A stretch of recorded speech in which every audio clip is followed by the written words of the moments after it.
So it's not a full explanation of how all that technology works, but I think the main part and the fun part about buying this video game with your kids or by yourself or something like that is that you will slowly discover how the tech works because you're actually physically building it yourself with this cardboard, the piano, the robot and things like that, the moving parts, the strings and things like that.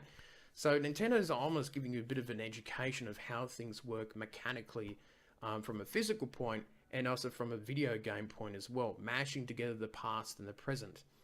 And I think it's quite an ingenious little idea, and I'm looking forward to hopefully getting one to do an unboxing or something like that. But it is very interesting how these Joy-Cons are being used. Now, we've seen this technology used a bit in 1-2 Switch and games like Little Inferno, where you're using the sensor, where you're just moving this around, and you can tell the space and the distances and things like that. And that's how that technology works with the piano. It can tell the distances and the shape of things and things like that. It's quite amazing little tech, and that's probably why it costs a little more for its price. And I think it's a good thing. I think it's a good thing. I think it's probably worth the price for that sort of thing. So that's how it all works. I hope that you've enjoyed this little video. But it's good to see that this technology has been used to the full, because I don't think 1-2 Switch or Little Inferno, games like that, really showed off the tech to its fullest extent, because it felt like you were just using a Wii remote, really, going back to the Wii days. But this is doing things that I don't think even the Wii remote or the Wii could even do. So, that is it for me, and I shall see you later on. So you can see the image here. It is this very nicely looking piano thing. So you see these little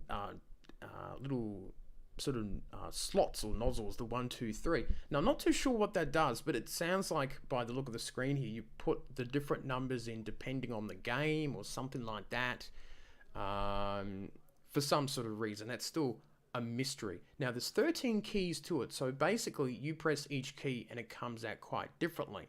Now these little, these 4 little cardboard pieces, which looks like some cuts and some holes in them, might be for different gameplay stuff and things like that. Now the left Joy-Con, I'm not too sure, but it's the red Joy-Con is how I would say the main mechanic of the piano works, and how the Switch actually registers the keys.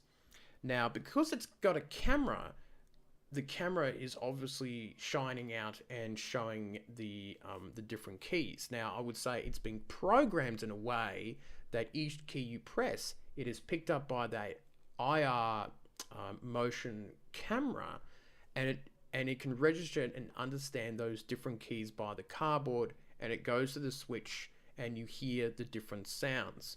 So that's how that sort of tech works, and I would say, with the HD rumble and things like that, that's how that sort of tech works. Now, something like the little motorbike or the little robot, the HD rumbles rumble and they shake and it moves around by itself.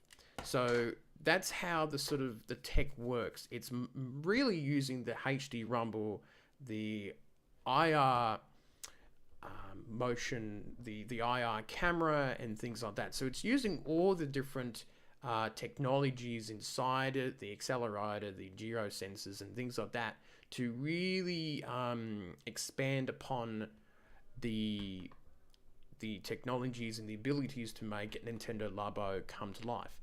It is quite a clever little thing.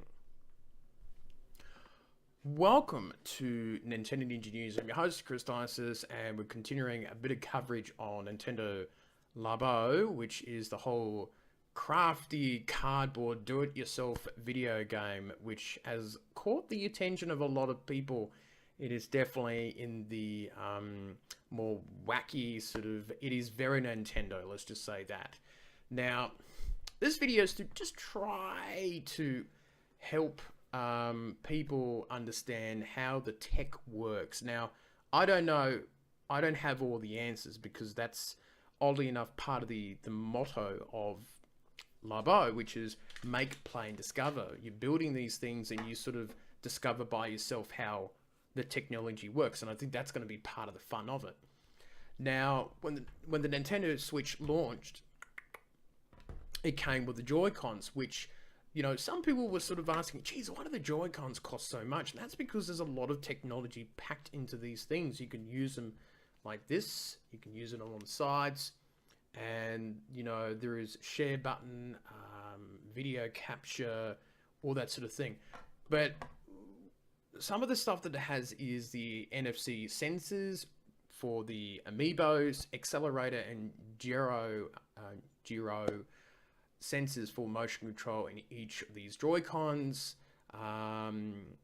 It's haptic feedback.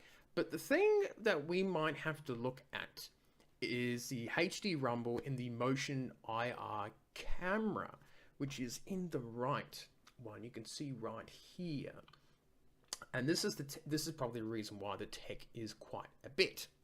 So what we're going to do is that we're going to show an image of the piano, the cardboard piano, which is probably the only way I'm going to actually afford that sort of thing. And we're just going to see how that turns out, because I'm going to explain to you how it all works.